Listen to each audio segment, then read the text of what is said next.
Eu diria que, por exemplo, o ecoturismo que hoje já se faz no Pantanal, né? O ecoturismo que se faz no Parque do Iguaçu, é uma solução. Nós temos outras reservas extrativistas, o manejo sustentável, a criação, né, de animais silvestres em cativeiros, autorizadas, bem cuidadas. Todas essas são alternativas econômicas que acho que viabilizam o desenvolvimento sustentável. Só a alternativa econômica ao modelo de desenvolvimento que está se implantando, que tem sido implantado, é que vai conseguir salvar o suficiente e qualificado. E não temos.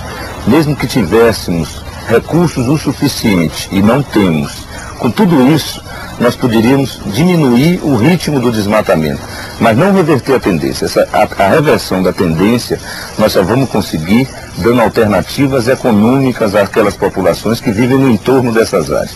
Aquela visão romântica do meio ambiente contemplativo, isso nós não assumimos essa visão. Nós achamos que para preservar o meio ambiente é preciso que essa preservação não signifique atraso, nem signifique estagnação.